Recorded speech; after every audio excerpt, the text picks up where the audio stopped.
السلام علیکم ریڈرز، کیسے ہیں آپ سب؟ میں ہوں ماہرہ خان، اور آج آپ کے لیے میں اگر تم ساتھ ہو کا نیکسٹ پارٹ لے کر آئی ہوں۔ تو پھر ریڈرز بنا دیر کیے شروع کرتے ہیں اگر تم ساتھ ہو کا نیکسٹ پارٹ۔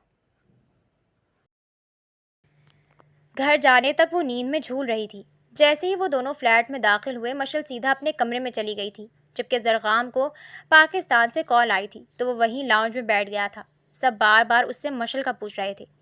آپ لوگ پریشان نہ ہو، اسے ٹھیک کر کے لے کر آؤں گا۔ ویسے آپ کی بیٹی کو ٹھیک کرنے کے لیے میں ہی کافی تھا، وہ بالوں میں ہاتھ پھیرتے بولا تھا۔ پھر اس نے آج والا واقعہ ڈھکے چھپے لفظوں میں بتایا تھا۔ نہیں کرے زرغام بھائی، وہ تو گھر سے باہر پاؤں بھی نہیں رکھتی تھی، اتنا ڈر ڈر کے جاتی تھی، اور آپ کہہ رہے ہیں اس نے اتنے سب لوگوں میں نارمل بیہیو کیا؟ ہیرا اس کی بات سن کر حیرت سے بولی تھی۔ 3 سال پہلے میرے حوالے کر دیتے تو اتنا وقت ضائع نہ کرنا پڑتا، کب کی سیدھی ہو جاتی تمہاری بہن، وہ سر جھٹکتے بولا تھا۔ ہیرا اس کی بات پر ہنس دی تھی۔ پھر مزید کچھ دیر بات کر کے اس نے موبائل بند کیا تھا اور اپنے روم میں چلا گیا تھا۔ تم لوگوں سے وہ ایک لڑکی نہیں ڈھونڈی جا رہی؟ گودام میں اس کی آواز گونجی تھی۔ ارے باس، یہ بھی تو بہت حسین ہے، ایک لڑکا ایک ڈری سہمی لڑکی کو سامنے کرتے بولا تھا۔ یہ بھی حسین ہے، لیکن اس لڑکی کی بات ہی الگ تھی۔ حسن تو بہت دیکھا جلال شاہ نے، لیکن وہ کمسن حسن دوبارہ نہیں ملا۔ 3 سال پہلے سڑک سے اٹھایا تھا اسے، اور اس سے اپنی پیاس بجھا کر اسے واپس پھینک دیا تھا، اور یہی میری سب سے بڑی غلطی تھی۔ بس ایک بار وہ دوبارہ مل جائے، اب اسے کہیں نہیں جانے دوں گا۔ وہ مکروہ ہنسی ہنسا تھا۔ وہاں سب نے اس مکروہ ہنسی میں اس کا ساتھ دیا تھا، سوائے ایک شخص کے جو بس اس ڈری سہمی لڑکی کی طرف دیکھ رہا تھا۔ اسے ان سب کی ہنسی سے وحشت ہو رہی تھی۔ اس کا بس نہیں تھا سب تباہ کر دے، لیکن وہ خاموشی سے تماشا دیکھ رہا تھا۔ جاؤ لڑکی کو اوپر چھوڑ کر آؤ۔ اپنے باس کے حکم پر لڑکے اسے لیے اوپر گئے تھے۔ وہ لڑکی بری طرح رو رہی تھی، خود کو چھڑوانے کی کوشش کر رہی تھی، لیکن اس کی وہاں کوئی نہیں سن رہا تھا۔ کچھ دیر بعد وہ بھی اسی طرف گیا تھا جہاں اس لڑکی کو لے جایا گیا تھا، اور 15 منٹ بعد وہ واپس سب کے ساتھ موجود تھا۔ اور جب ان کا باس اوپر گیا تو کچھ ہی دیر بعد اس کے چلانے کی آوازیں آنے لگی تھی۔ یہ کیا کیا ہے تم لوگوں نے؟ بھاگ گئی ہے وہ لڑکی، ایک لڑکی سنبھالی نہیں گئی تم لوگوں سے۔ پچھلے کچھ سالوں سے یہی سب ہو رہا ہے، لڑکیاں بھاگ جاتی ہیں اور تم سب کو پتہ نہیں لگتا۔ اندھے ہو کر کام کرتے ہو کیا؟ وہ سیڑھیوں سے اترتے چلا رہا تھا، جبکہ 2 گہری آنکھیں پرسکون تھیں۔ پھر وہ سب کو وہیں چھوڑتے وہاں سے نکل گیا تھا۔ مشل کی صبح آنکھ کھلی تو اسے عجیب سی حیرت ہوئی تھی۔ رات نہ ہی اسے کوئی ڈراؤنا خواب آیا تھا اور نہ ہی اس کی بار بار آنکھ کھلی تھی۔ ان 3 سالوں میں پہلی بار ایسا ہوا تھا کہ وہ رش والی جگہ پر گئی تھی، اور پھر بھی اسے کوئی ڈر نہیں لگا، نہ ڈراؤنا خواب آیا تھا۔ وہ خوش ہوئی تھی۔ ایک ہی ہفتے میں اس میں کافی بڑی تبدیلی آئی تھی۔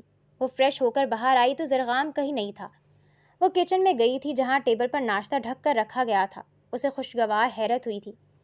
اسے زرغام حیدر اچھا لگنے لگا تھا۔ جہاں آنے سے پہلے وہ جتنا گھبرائی ہوئی تھی اب اتنی ہی پرسکون ہو گئی تھی۔ زرغام اس کے آس پاس ہوتا تھا تو وہ خود کو پرسکون محسوس کرتی تھی، لیکن وہ ہمیشہ اپنے ایک خول میں رہتا تھا جس سے وہ صرف تب نکلتا تھا جب اس کی مرضی ہوتی تھی۔ وہ زرغام کے بارے میں سوچتی ناشتہ کرنے میں مصروف ہو گئی تھی۔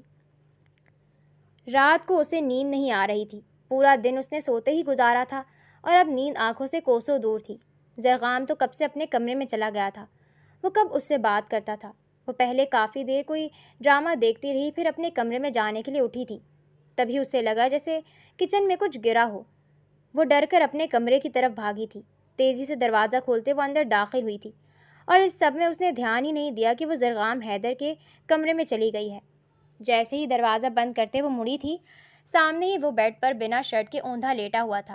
مشل کی نظر جیسے ہی اس کی کمر کی طرف گئی تو اس کی کمر پر سانپ کا وہی ٹیٹو بنا دیکھ کر اس کی جان نکلی تھی۔ مشل کا پورا وجود خوف کی زد میں آیا تھا۔ اپنے لڑکھڑاتے قدموں سے وہ تیزی سے واپس جانے کے لیے پلٹی تھی، لیکن اس سے پہلے وہ دروازے سے باہر نکلتی کسی نے اس کا بازو تھام کر اسے واپس کھینچا تھا۔ وہ چیخ مارتے پلٹی تھی اور سامنے زرغام کو کھڑا دیکھ کر اس کی جان نکلی تھی۔ وہ بری طرح روتے ہوئے چلانے لگی تھی، پلیز چھوڑ دو مجھے جانے دو۔ وہ اس کے سامنے کھڑی مچل مچل کر خود کو اس سے چھڑوانے کی کوشش کرتے رو رہی تھی۔ مشل، یہاں کوئی دوسرا نہیں ہے، صرف میں ہوں، میری طرف دیکھو۔ زرغام نے اس کو کندھوں سے تھاما تھا، لیکن وہ اس کی سن ہی نہیں رہی تھی۔ مشل! وہ اسے جھنجھوڑتے اونچی آواز میں چلایا تھا تو ایک دم سے اس کا چیخنا چلانا بند ہوا تھا۔ وہ سہمی نظروں سے زرغام کو دیکھ رہی تھی۔ کیا ہوا ہے؟ اس طرح بیہیو کیوں کر رہی ہو؟ ایسا کیا دیکھ لیا تم نے؟ وہ اتنا تو سمجھ گیا تھا کہ وہ اس کی کمر پر بنا سانپ کا ٹیٹو دیکھ چکی ہے، اسی وجہ سے ڈر گئی ہے، لیکن ابھی تک وہ یہ نہیں جانتا تھا کہ جس نے اس کے ساتھ زیادتی کی تھی اس کی کمر پر بھی ایسا ہی ٹیٹو تھا۔ وہ مشل کے منہ سے الفاظ نہیں نکل رہے تھے۔ کیا ہے یہ؟ دیکھو، صرف ایک ٹیٹو ہے، کچھ کہہ رہا ہے یہ تمہیں؟ زرغام نے اس کی طرف پشت کی تھی، لیکن وہ 2 قدم پیچھے ہٹی تھی۔ کیا ہوا ہے؟ زرغام نے چہرہ اس کی طرف موڑا تھا، لیکن ابھی بھی اس کے چہرے پر خوف دیکھ کر اس نے تعصب سے سر ہلایا تھا، لیکن مشل کے منہ سے نکلنے والے اگلے الفاظ پر وہ اپنی جگہ پر رک گیا تھا۔ اس کے بھی ایسا ہی ٹیٹو بنا تھا۔ وہ دیوار کا سہارا لیتے بولی تھی۔ کس کے؟ زرغام نے الجھی نظروں سے اسے دیکھتے پوچھا تھا۔ پھر اس نے مشل کا ہاتھ تھام کر اسے بیڈ پر بٹھایا تھا اور پانی کا گلاس بھر کر اسے تھمایا تھا، لیکن اس کے ہاتھوں میں گلاس کانپ رہا تھا، تو زرغام نے اپنا ہاتھ اس کے ہاتھ پر رکھتے گلاس اس کے منہ سے لگایا تھا۔ 2 گھونٹ پی کر اس نے گلاس پیچھے کیا تھا۔ اب بتاؤ کہ کس کے تھا ایسا ٹیٹو؟ زرغام اس کے پاس ہی بیڈ پر بیٹھا تھا۔ وہ ان سب کی کمر پر ایسا ٹیٹو تھا۔ اس کا وجود ہلکا ہلکا کانپ رہا تھا۔ تو مطلب اس گینگ کے ہاتھ لگی تھی؟ یہ سوچتے ہی زرغام کی آنکھیں حیرت سے کھولی تھیں۔ وہ اب اپنے چہرے پر ہاتھ پھیرتے بار بار آنسو صاف کر رہی تھی۔ زرغام نے اسے بازو سے تھام کر اپنے سینے سے لگایا تھا۔ وہ اندازہ لگا سکتا تھا ان سب نے کس طرح اس معصوم کو روندا ہوگا۔ وہ اس گینگ کے ایک ایک انسان کو جانتا تھا اور ان سب کی درندگی سے بھی وہ اچھے سے واقف تھا۔ وہ اس وقت مشل کی تکلیف محسوس کر سکتا تھا، جانتا تھا وہ لوگ کتنے شفاق ہیں، اسی لیے تو 3 سال گزر جانے کے بعد بھی وہ سنبھل نہیں پائی تھی۔ وہ ساری سوچیں جھٹکتے مشل کی جانب متوجہ ہوا تھا، جو اس کے سینے سے لگی روئے جا رہی تھی۔ اس کا پورا وجود کانپ رہا تھا۔ مشی، مشی، میں ان سب کو ڈھونڈوں گا، ایک ایک سے تمہارا بدلہ لوں گا۔ میری طرف دیکھو، لیکن تمہیں مضبوط بننا ہوگا۔ اگر ایسے ہی رہی تو اپنے لیے کیسے لڑو گی؟ تمہیں اس دنیا کا مقابلہ کرنا ہے۔ وہ اس کے بالوں میں ہاتھ پھیر رہا تھا۔ وہ سب بہت برے تھے، انہیں ذرا ترس نہیں آیا۔ انہوں نے ایک بار بھی نہیں سوچا کہ وہ ایک لڑکی کی صرف زندگی ہی نہیں، اس کی پوری شخصیت کو تباہ کر رہے ہیں۔ ایسا کیوں کرتے ہیں لوگ؟ کیا ان کے سینے میں دل نہیں ہوتا؟ وہ اس سے سوال کر رہی تھی۔ زرغام نے اس کے ماتھے پر لب رکھے تھے۔ یہ لوگ بےحس ہوتے ہیں، ان کے سینے میں کوئی دل نہیں ہوتا، اگر ہوتا بھی ہے تو وہ نکال کر پھینک دیتے ہیں۔ زرغام اسے بہلا رہا تھا۔ وہ کچھ بھی کہے بنا بس اسے دیکھ اور سن رہی تھی۔ تم لوگوں سے وہ ایک لڑکی نہیں ڈھونڈی جا رہی؟ گودام میں اس کی آواز گونجی تھی۔ ارے باس، یہ بھی تو بہت حسین ہے، ایک لڑکا ایک ڈری سہمی لڑکی کو سامنے کرتے بولا تھا۔ یہ بھی حسین ہے، لیکن اس لڑکی کی بات ہی الگ تھی۔ 3 سال پہلے سڑک سے اٹھایا تھا اسے اور اس سے اپنی پیاس بجھا کر اسے واپس پھینک دیا تھا، اور یہی میری سب سے بڑی غلطی تھی۔ بس ایک بار وہ دوبارہ مل جائے، اب اسے کہیں نہیں جانے دوں گا۔ وہ مکرو ہنسی ہنس رہا تھا۔ زرغام کی آنکھوں میں وہ خون اتر آیا تھا۔ اسے اس وقت نہیں پتہ تھا وہ کس لڑکی کا ذکر کر رہے ہیں، لیکن آج اسے سب سمجھ آ رہا تھا کہ وہ لڑکی کوئی اور نہیں، اس کی بیوی تھی، اور اب انتقام لیے بنا زرغام حیدر سکون سے نہیں بیٹھ سکتا تھا۔ اس نے اپنے سامنے بیٹھی لڑکی کو دیکھا تھا۔ ایسا کرو، آج یہیں سو جاؤ، زرغام نے کھڑے ہوتے کہا تھا تاکہ وہ آرام سے لیٹ جائے، لیکن وہ ابھی بھی اسے دیکھ رہی تھی۔ آپ کی بیگ پر وہ ٹیٹو کیوں ہے؟ کیا آپ بھی؟ اس نے ڈرتے ڈرتے پوچھا تھا، پھر بھی وہ بات مکمل نہیں کر سکی تھی۔ زرغام واپس بیڈ پر بیٹھ گیا تھا۔ وہ بہت چھوٹا تھا جب اس کے بابا کا انتقال ہو گیا تھا۔ پھر جب اس نے ہوش سنبھالنے شروع کیے تب اس کی ماں کی شادی کہیں اور کر دی گئی تھی۔ اس وقت اسے ماں باپ کی بہت ضرورت تھی، لیکن دونوں ہی اسے چھوڑ گئے تھے۔ نانی ماموں سب بہت پیار کرتے تھے، لیکن پھر بھی وہ احساس کمتری کا شکار ہو گیا۔ اس نے جب بھی اپنی ماں کو پکارا، اس نے اپنے سوتیلے بچوں کو ہمیشہ زرغام پر فوقیت دی تھی۔ یہی وجہ تھی کہ اس کی صحبت غلط لوگوں میں ہونے لگی تھی۔ وہ نہیں جانتا تھا جن لڑکوں کے ساتھ اس نے دوستی کر لی ہے وہ کسی گینگ کا حصہ ہیں، اور اس وقت وہ صرف 15 سال کا تھا جب اسے بہلا پھسلا کر ان لوگوں نے اسے گینگ کا حصہ بنایا تھا، اور کچے دماغ کو جس طرف لگایا گیا وہ اسی طرف لگ گیا تھا۔ وہ اس گینگ کا حصہ تو بن گیا تھا، لیکن تب بھی کچھ غلط نہیں کیا تھا، کیونکہ اس کی عمر چھوٹی تھی، اس لیے تب اسے صرف ٹریننگ دی جاتی تھی۔ 20 سال کی عمر تک وہ سب لوگ اس کا مائنڈ اس سب میں لگا چکے تھے۔ اسلحے کے ڈھیر، گولی چلانا، زنا، چوری چکاری، یہ سب وہ اپنی نظروں کے سامنے ہوتے دیکھ رہا تھا۔ وہ سب کچھ کرنے کے لیے اب تیار تھا، اور 20 سال کی عمر میں ہی اس نے کمر پر وہ ٹیٹو بنوایا تھا۔ لیکن سب کچھ تب بدلا جب پہلی بار ایک لڑکی کو اس کا گروہ لے کر آیا تھا، اور ان سب میں یہ بھی شامل تھا۔ لیکن جیسے جیسے وہ سب اس لڑکی کو ہراس کر رہے تھے، چھو رہے تھے، اور اس لڑکی کا چیخنا چلانا زرغام حیدر سے برداشت نہیں ہوا تھا، وہ ان سب کو وہیں چھوڑتے کمرے سے نکل گیا تھا۔ اس کے ضمیر نے پہلی بار اسے ملامت کیا تھا، اور اس کے بعد یہ سلسلہ چل نکلا تھا۔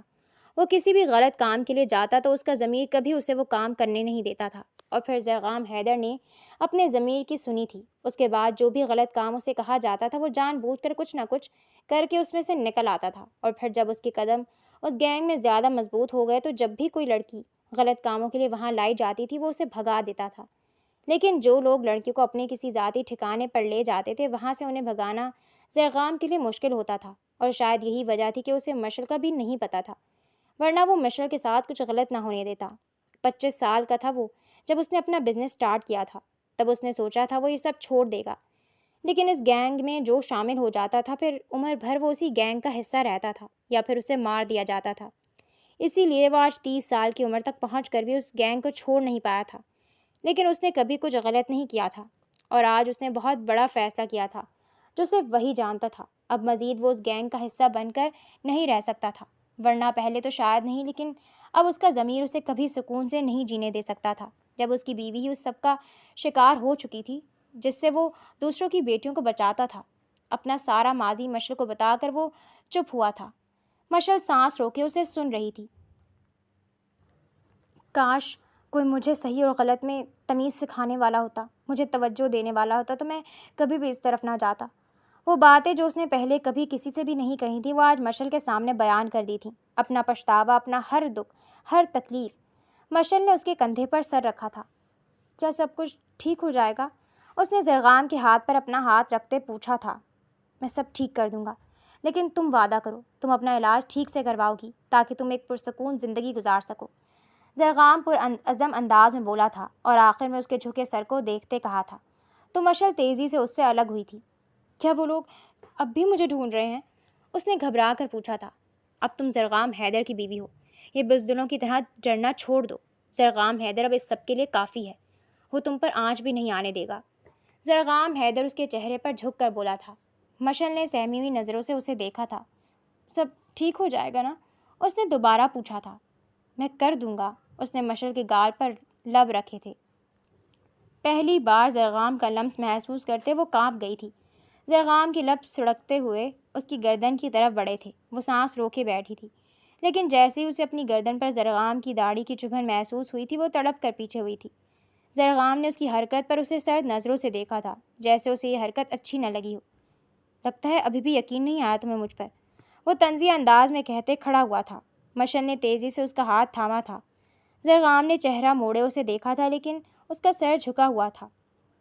زرغام کچھ دیر انتظار کرتا رہا کہ وہ کچھ بولے گی، اپنی حرکت کی وضاحت کرے گی، لیکن وہ کچھ نہیں بولی تھی۔ زرغام ایک جھٹکے سے اس سے اپنا ہاتھ چھڑوا کر چلا گیا تھا۔ اس کو جاتا دیکھ کر مشل کو اپنی حرکت پر غصہ آیا تھا۔ سوری سر، میرا یہ مقصد نہیں تھا۔ اس نے دل ہی دل میں اسے مخاطب کیا تھا۔ وہ کیسے بتاتی اسے؟ وہ اس سے نہیں ڈری تھی، وہ اس ڈر کا مقابلہ بھی نہیں کر پائی تھی جو اس کے اندر کنڈلی مارے بیٹھا تھا۔ وہ اس کے جانے کے بعد بھی ویسے ہی گمسم بیٹھی رہی تھی، پھر وہ ٹیک لگا کر لیٹ گئی تھی۔ زرغام لاؤنج میں پڑے صوفے پر لیٹا تھا اور مشل اس کے کمرے میں تھی۔ مشل کے آنسو اس کے تکیے میں جذب ہو رہے تھے۔ وہ نہیں چاہتی تھی زرغام اس سے ناراض ہو، لیکن وہ سب ہو گیا تھا۔ وہ بہت دیر بعد ہمت کرتے کھڑی ہوئی تھی اور کمرے سے باہر نکلی تھی۔ اس نے دیکھا جہاں وہ صوفے پر لیٹا ہوا تھا۔ مشل کو دیکھ کر اس نے چہرہ موڑ لیا تھا۔ مشل کو برا لگا تھا۔ وہ دھیرے دھیرے چلتی اس کے پاس آئی تھی۔ اس نے زرغام کو پکارا تھا، لیکن وہ تو شاید اسے سن ہی نہیں رہا تھا۔ اس نے پھر سے پکارا تھا، لیکن وہ انسنی کر کے لیٹا رہا۔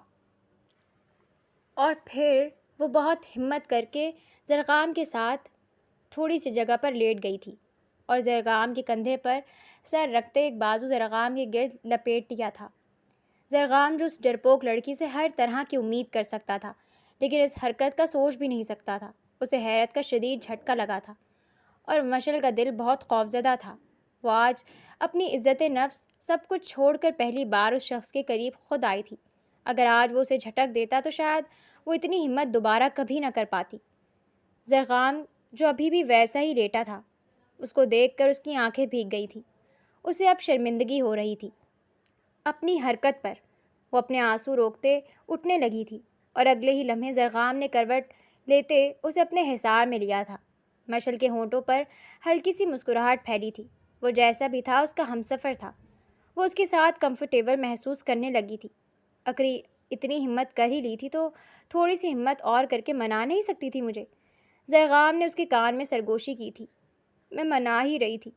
اس کے قریب میں جہاں سکون تھا وہیں مشعل کا دل تیزی سے دھڑک رہا تھا۔ ہاں، بہت اچھے سے۔ تبھی میں کہوں یہ میرے گال پر نرم و نازک لمس کا کیا محسوس ہو رہا ہے؟ زرغام نے اس پر طنز کیا تھا۔ وہ اس کی بات کا مطلب سمجھتے سرخ ہوئی تھی۔ آپ زیادہ نہ پھیلیں۔ جو میں نے کیا ہے وہ بھی بہت ہمت کا کام تھا۔ وہ اس کے سینے میں چہرہ چھپائے بولی تھی۔ زرغام نے سائڈ اسمائل کرتے اس کے بالوں پر لب رکھے تھے اور آنکھیں بند کر لی تھیں۔ جو بھی تھا وہ جیسی بھی تھی، اب زرغام حیدر کو اس ڈرپوک لڑکی سے محبت ہونے لگی تھی۔ اگلے دن سے وہ دونوں پھر نارمل ہو گئے تھے۔ مشعل اب اپنا علاج بنا ڈر کے کروانے لگی تھی کیونکہ زرغام اسے بہت سپورٹ کرتا تھا اور اب وہ مکمل ٹھیک ہونا چاہتی تھی۔ اپنے اندر کے ہر ڈر کو مارنا چاہتی تھی کیونکہ اب اسے زرغام حیدر کے ساتھ ایک پرسکون زندگی گزارنی تھی۔ لیکن اس رات کے بعد زرغام نے دوبارہ اس کے قریب آنے کی کوشش نہیں کی تھی اور یہ بات مشعل کو بہت بری لگی تھی۔ وہ اس کی بیوی تھی، وہ اس پر حق جتا سکتا تھا، لیکن وہ تو پھر سے پہلے کی طرح اس سے دور ہو گیا تھا۔ بس ایک دن کی چاندنی پھر اندھیری رات، اس نے منہ بناتے سوچا تھا، جبکہ زرغام حیدر اس کی سوچ کو اچھے سے پڑھ سکتا تھا۔ اب تو وہ اس کی رگ رگ سے واقف ہونے لگا تھا، لیکن پھر بھی وہ اس کی غلط فہمی دور نہیں کرنا چاہتا تھا۔ وہ چاہتا تھا ایک بار وہ ٹھیک ہو جائے، پھر ہی وہ کچھ اس کے ساتھ اپنی زندگی کا آغاز کرے گا۔ اس گینگ کے لوگ جگہ جگہ پھیلے ہوئے تھے۔ آج جب وہ ہاسپٹل سے باہر آئی تھی تو وہی لڑکا جو اس رات مشعل کے ساتھ زیادتی کرنے والوں میں شامل تھا، اس کی نظر مشعل پر پڑی تھی تو اس کی آنکھیں چمکی تھیں۔ تو یہاں چھپی ہے؟ کہاں کہاں نہیں ڈھونڈا تجھے حسینہ؟ وہ کمینی مسکراہٹ لیے اس کی طرف بڑھ رہا تھا، لیکن اس سے پہلے وہ اس تک پہنچتا وہ گاڑی میں بیٹھ چکی تھی اور دوسری طرف زرغام کو بیٹھتے دیکھ کر اس لڑکے کو حیرت ہوئی تھی۔ اوہ، تو یہ سونے کی چڑیا تم چھپا کر بیٹھے ہو زرغام حیدر؟ دیکھتا ہوں کتنے دن تک چھپا کر رکھتے ہو۔ وہ کہا لگا کر ہنسا تھا۔ اگلے ہی لمحے ان کی گاڑی وہاں سے چلی گئی تھی۔ وہ بھی تیزی سے اپنی گاڑی میں بیٹھا تھا اور اس گاڑی کا پیچھا کرنے لگا تھا، اور جب بلڈنگ کے سامنے جا کر گاڑی رکی تھی تو وہ ان دونوں کو جاتے دیکھ کر پر اصرار سا مسکرایا تھا۔ اب اس لڑکی کو حاصل کرنا اس کے لیے مشکل نہیں تھا۔ ایک بار تم ہاتھ لگ جاؤ، اب تو تمہیں کہیں ہاتھ سے جانے نہیں دوں گا۔ پہلے تو نشے میں تمہیں پھینک آیا تھا، لیکن اب تو نشے میں بھی تمہاری ہی طلب ہوتی ہے۔ اپنی ہی بات پر وہ کہا لگا کر ہنس دیا تھا۔ وہ کھانا کھا کر روم میں جانے لگی تھی جب زرغام نے اسے پکارا تھا۔ جی؟ مشعل نے مڑ کر اس سے پوچھا تھا۔ میں کسی کام سے جا رہا ہوں، رات کو مجھے دیر ہو جائے گی۔ ڈور میں باہر سے لاک کر کے جاؤں گا، تم روم کا دروازہ لاک کر کے سو جانا اور ڈرنے یا گھبرانے کی ضرورت نہیں ہے، تم سیف ہو۔ وہ اسے کہہ کر کھڑا ہوا تھا۔ مشعل نے اسبات میں سر ہلایا تھا۔ خیال رکھنا اپنا۔ وہ اس کے پاس آیا تھا اور اس کا گال تھپتھپا کر چلا گیا تھا۔ مشعل جو کسی پیار بھری شرارت کی منتظر تھی، منتظر ہی رہ گئی تھی۔ ایسا بھی کیا نخرہ؟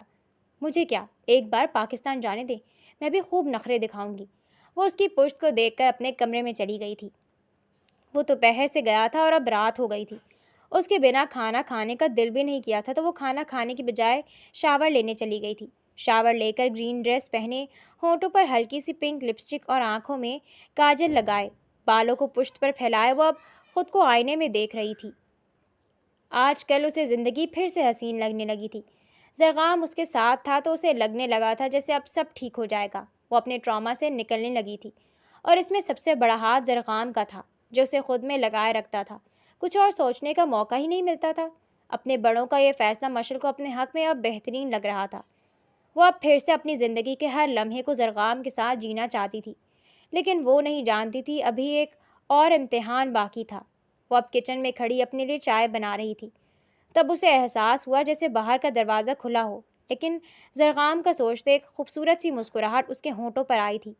پھر اسے اپنی طرف قدموں کی چاپ آتی سنائی دی تھی، لیکن وہ پھر بھی نہیں پلٹی تھی، اور اچانک کسی نے اسے پیچھے سے آ کر اپنے حصار میں لیا تھا۔ لیکن اگلے ہی لمحے اسے احساس ہوا تھا یہ زرغام حیدر کا لمس نہیں ہے۔ وہ تڑپ کر اس کے حصار میں مچلی تھی، لیکن اس شخص کی گرفت مضبوط تھی۔ ارے جانم، تم تو پہلے سے بھی زیادہ حسین ہو گئی ہو، وہ کہہ لگا کر ہنس دیا تھا۔ مشعل کا پورا وجود ساکت ہوا تھا۔ یہ آواز، یہ انداز وہ کیسے بھول سکتی تھی؟ آج سے 3 سال پہلے بھی اس نے یہ آواز اپنے بہت قریب سے سنی تھی۔ اس میں اتنی ہمت نہیں تھی وہ خود کو چھڑوا سکے۔ دھیرے دھیرے اس کا ہاتھ مشل کے وجود پر سرکنے لگا تھا۔ اگلے ہی لمحے وہ اسے اپنی باہوں میں اٹھا چکا تھا۔ زرغام! وہ اونچا اونچا چلانے لگی تھی، لیکن وہاں اسے